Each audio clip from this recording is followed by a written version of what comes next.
Hi parents, Miss H here, coming to you from our at-home classroom. So I wanted to give you a resource that we use in our classroom with your students. It's called 10 Frames. It's a way to help your student with adding, which we've been doing a lot of in our lessons lately. So what is a 10 frame? Essentially, it is a rectangle with 5 equal squares on the top and 5 equal squares on the bottom. And what does this do for your child? It helps them develop number sense. It gives them a visual to help them add and develop number sense. It visualizes 5 and 10. And it also helps them later on decompose numbers when they get to that point. So in this video, I'm going to give you a few ways to do this at home to help with those adding worksheets that we've been working on. So this is what it looks like in the classroom. We got these little magnetic 10 frames from Lakeshore. It comes with 3 of these. As your child progresses, you can add on more 10 frames. And it comes with 2 different color magnetic tokens, but you don't have to buy this. I'm going to show you a few different homemade options after this. So let's write down an equation. Let's use 4 plus 3. Very nice little simple one to start.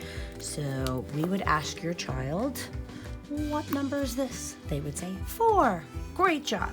Which color do you want to use first? That's kind of the fun part for them, the choice. And then they might say blue. And then here's where one-to-one correspondence, what we talked about last week, would come in again. We're always looking for opportunities for holding and counting. So we'd say, okay, count out 4. And then you always want to fill the top row first. So they would say 1, 2, always holding the piece and putting it down as you count. 3, 4, great job. And then we would say, what number is this? And they'd say 3. All right, now you have to use the red. And they would pick up the red. And you want to fill up the top row. So you would go 1, 2, 3. Great job. And then we would need to count them.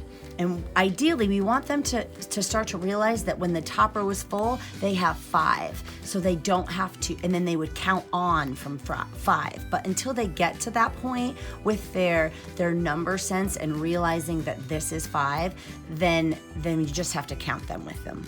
1, 2, 3, 4, 5, 6, 7. And then you would write in 7. Excellent job. And then they would go over to their paper and write in 7. And then we let them take out the tokens because they find it to be fun. What if you don't have all the fancy magnetic 10 frames? I just drew this on a scrap piece of paper I had. And you can use little like Lego blocks. I had some little counter bears, and if you don't have any of those, you can always use snacks. Who doesn't like to use snacks? And then your kids can eat them as you go. Hey, just a quick recap. 10 frames are a great visual and give your student experience working with numbers. The most important thing is to make sure the equation is written out in front of them and that they have some type of token or object to move, and that eventually 1, 2, 3, 4, 5, 6. So it's like visually laid out for them, and they are moving and counting the pieces, and that at the end they are able to visually see and count the items and provide you with the answer. This will be a great help with adding going forward. And if you have any questions or need additional resources, please reach out to me. I am here to help. Have a great week.